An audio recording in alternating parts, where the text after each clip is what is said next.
Pangatlo, choose materials that will last. Kaibigan, nakita natin na ang Diyos ang nagbigay ng growth at ang Panginoong Hesus lamang ang foundation. At ngayon naman, ang tanong ay, ano naman ang itatayo natin sa Panginoong Hesus? Kasi pwedeng tama ang foundation mo pero hindi ka naman maingat sa materyales. Pwedeng ikaw ay may salvation kaya lang ang oras mo, lakas, gifts, service, priorities at mga decision sa buhay ay nauubo sa mga bagay na temporary. Kaya nga ang third point natin ay choose materials that will last. Sabi sa 1 Corinthians 3:12-15, may nagtatayo na gumagamit ng ginto, pilak o mahalagang bato. Mayroon namang gumagamit ng kahoy, damo o dayami. Makikilala ang uri ng gawa ng bawat isa sa araw ng paghuhukom sapagkat mahahayag sa pamamagitan ng apoy kung anong uri ang ginawa ng bawat isa. Kung ang itinayo sa ibabaw ng pundasyon ay hindi masunog, tatanggap ng gantimpala ang nagtayo noon. Ngunit, kung masunog naman, mawawalan siya ng gantimpala.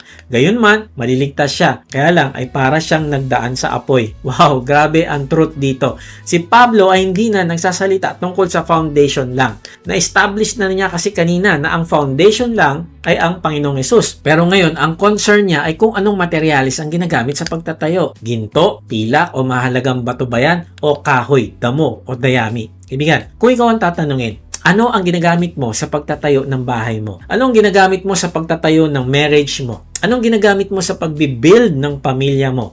Anong ginagamit mo sa pagbibuild ng ministry mo? Anong ginagamit mo sa pagtatayo ng discipleship mo? Anong ginagamit mo sa pagtatayo ng character mo? Anong ginagamit mo sa pagtatayo ng future mo? Ginto ba? Pilak ba? At mamahaling bato? Pag sinabing ginto, pilak at mamahaling bato, ito yung katotohanang nakasulat sa salita ng Diyos. Ito yung pananampalataya sa Panginoong Hesus. Ito yung pagmamahal. Ito yung pagpapakumbaba. Ito yung obedience. Total dependence natin sa Diyos, kabanalan, pagpapatawad at paglilingkod para mabigyan ng karangalan ang Diyos sa iyong buhay.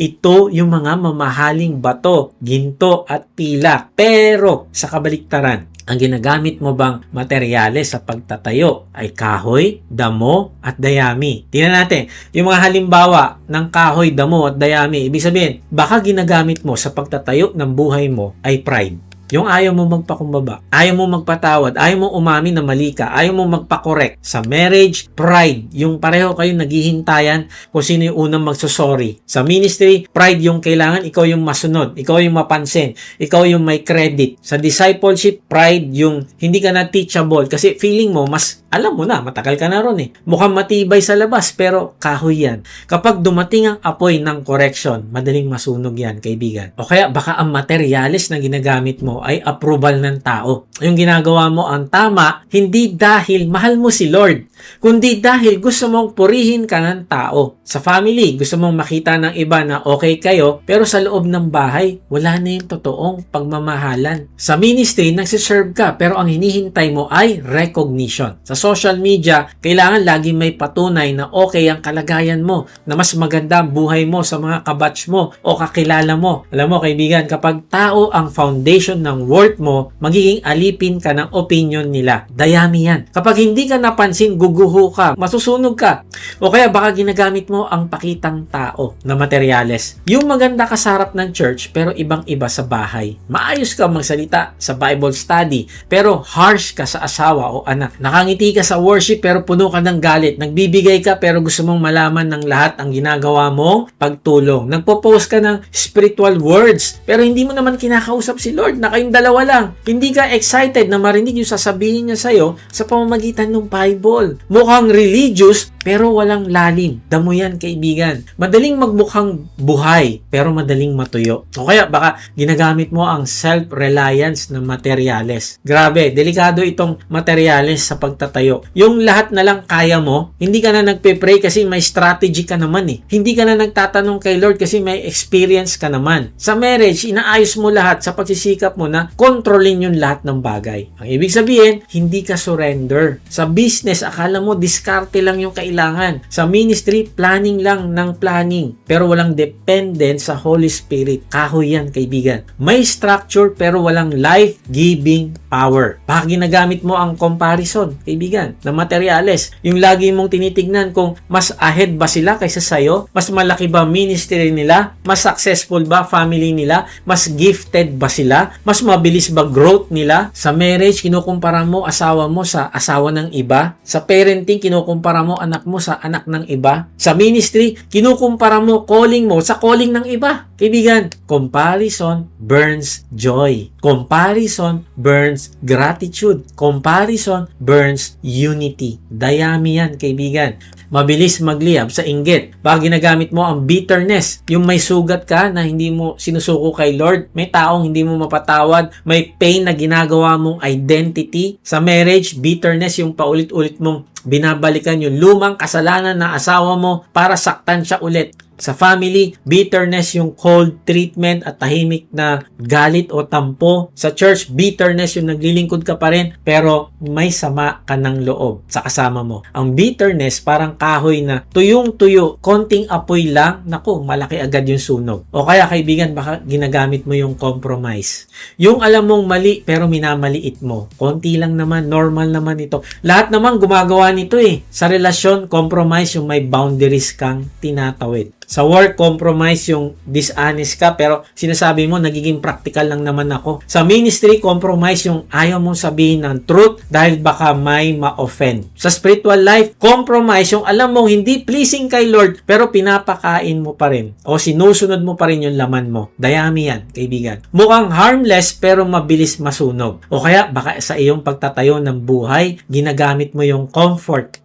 Yung laging tanong mo ay, madali ba ito? At hindi mo sinasabi, Lord, ito ba yung will mo? Kasi kung will mo ito, susundin ko. Kahit may inconvenience sa part ko. Kapag mahirap, ayaw mo na. Kapag may sacrifice, atras ka na. Kapag may obedience na may cost, hahanap ka ng excuse. Sa discipleship, comfort ang pinapairal mo kapag ayaw mong mag-commit. Sa giving, comfort ang pinapairal mo kapag ayaw mong magsakripisyo. Sa mission, comfort ang pinapairal mo kapag ayaw mong maabala. Ayaw mo magbigay ng time. Kaya nga kaibigan, hindi comfort ang nagpapatibay para malampasan ang apoy, kundi ang iyong faithfulness ang magpapatibay sa'yo pag dumaan ang apoy. Baka ginagamit mo yung temporary success bilang materyales o foundation mo. Yung basta mabilis ang result, okay na. Basta maraming views, okay na. Basta may attendance, okay na. Basta may kita, okay na. Basta mukhang growing, okay na. Pero ang tanong, Christ-centered ba itong ginagawa ko?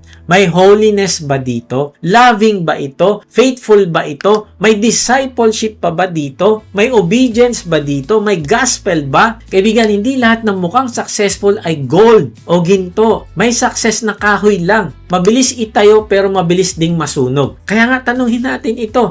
Ano ang ginagamit mo sa pagtatayo? Ginto ba? Pilak ba? Mamahaling bato ba? O kahoy, damo at dayami? Mahalaga ito kasi sabi sa talata ay makikilala ang uri ng gawa ng bawat isa sa araw ng paghuhukom sapagkat mahahayag sa pamamagitan ng apoy kung anong uri ang ginawa ng bawat isa. Ang ibig sabihin ay kailangan nating ma-identify ang kahoy, damo at dayami ngayon pa lang habang may panahon pa para magsisi, magpalinis at magpaayos kay Lord. Kasi kung hindi natin haharapin ngayon ang maling materyales, darating ang araw na haharapin pa rin natin ito sa harap ng Diyos, sa ayaw at sa gusto mo. Mas mabuti nang hayaan nating i-correct tayo ng Diyos ngayon kaysa magulat tayo sa araw ng paghuhukom na marami pala sa itinayo natin, hindi naman pala tatagal. Hindi ito sinasabi ni Pablo para takutin ang tunay na believer na mawawala ang kaligtasan niya. Hindi. Malinaw ang talata na ang foundation ay ang Panginoong Hesus. Ang salvation natin ay nakatayo kay Lord, hindi sa mga good works natin. Pero sinasabi ito ni Pablo para gisingin tayo.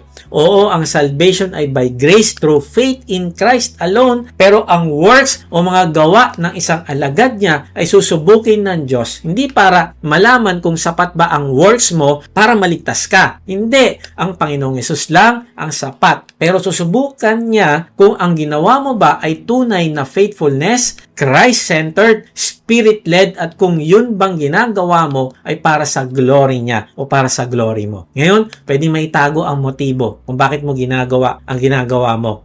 Pwedeng maitago yung pride. Pwedeng maitago yung pagkapuot. Diba? Pumunta ka lang sa church, mag-pray ka, magtaas ka ng kamay mo, kumanta ka, matatago mo yung pride. Matatago mo yung unforgiveness. Pwedeng maitago ang sikretong kasalanan. Pwedeng maitago yung pakitang tao. Pwedeng magmukhang ginto sa harap ng tao ang isang bagay na damo pala sa harap ng Diyos. Pero sa araw ng paghuhukom ay mahahayagan lahat. Susubukin ito. Tingnan mo, sabi sa talata, kung ang itinayo sa ibabaw ng pundasyon ay hindi masunog, tatanggap ng gantimpala ang nagtayo noon. Ngunit kung masunog naman, mawawalan siya ng gantimpala. Gayunman, maliligtas siya. Kaya lang ay para siyang nagdaan sa apoy. Ibig sabihin, may reward, may gantimpala. Nakikita ng Diyos ang ginagawa mong good works, kaibigan. Nakikita niya ang pagsunod mo. Nakikita niya yung panalangin mo. Nakikita niya ang pagpapatawad mo kahit mahirap.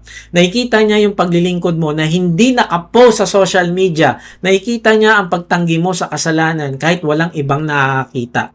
Nakikita niya ang pagdidisciple mo kahit isa o dalawa lang ang member mo. At ang reward na ito ay hindi kabayaran para bilhin ang salvation. Hindi ito sweldo para may masabing may utang ang Diyos sa atin. Kaya dapat iligtas tayo. No, ang reward ay grace pa rin. Ha? Pinagpaguran ko naman yung paglilingkod. Bakit hindi ito reward? Grace pa rin. Kasi si Lord ang nagligtas sa iyo. Si Lord ang nagbigay ng spiritual gifts mo. Si Lord ang nagbigay ng opportunity sa iyo. Si Lord ang nagbigay ng lakas sa iyo. Si Lord din ang nagbigay ng bunga sa mga good works mo. At pagkatapos nun, ire-reward ka pa niya. Saan ka pa? Grace yun, kaibigan. Kaibigan, isipin mo na siya pa ang nag-enable ngayon sa'yo na magawa mo ang pinapagawa niya. Pero, ire-reward ka pa rin niya kahit siya naman yung gumawa ng paraan para magawa mo yung pinapagawa niya. Grabe, yan ang Diyos natin. Kaya purihin natin siya. Kaya walang room para magyabang. Kapag may reward, worship ka pa rin. Kapag may bunga, grace pa rin yan ni Lord. Mag-worship pa rin tayo sa Kanya. Kapag may delay, magpasalamat pa din tayo, grace pa din yun sa atin. Then, sabi sa verse 15, ngunit kung masunog naman, mawawalan siya ng gantimpala. Gayon pa man, maliligtas siya. Kaya lang ay para siya nagdaan sa apoy. Ang bigat nito, kaibigan. Ligtas ka pero nawalan ka, may nasayang. Nakatayo sa harap ng Panginoong Hesus pero marami palang itinayo ang hindi tatagal. Tama yung foundation pero ang materials ay mali. Kaya kaibigan, hindi sapat na itanong, saved na ba ako? Mahalagang tanong yan. Pero kung saved ka na sa Panginoong Hesus, may kasunod na tanong.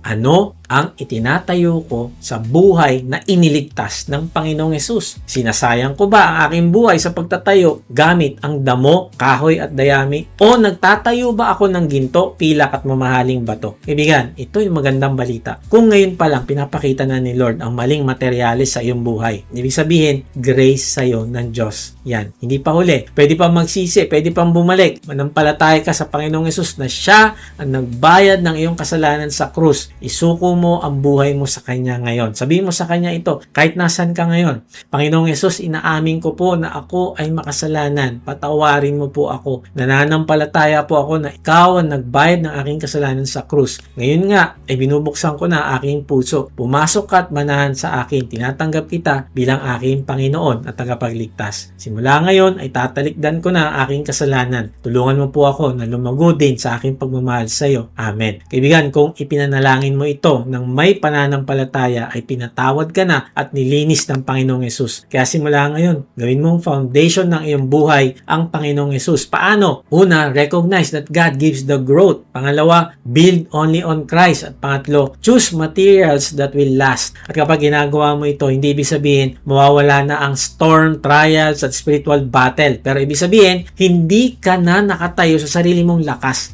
Nakatayo ka na sa Panginoong Hesus. At habang ang Diyos ang nagpapalago sa iyo, habang si Lord ang foundation mo, at habang pinipili mong magtayo ng mga bagay na pang-eternal, unti-unti kang hinuhubog ng Panginoon na maging mas matibay, maging mas mapagpakumbaba, maging mas masunurin, mas malaya sa kasalanan, at mas katulad ng Panginoong Hesus. God bless.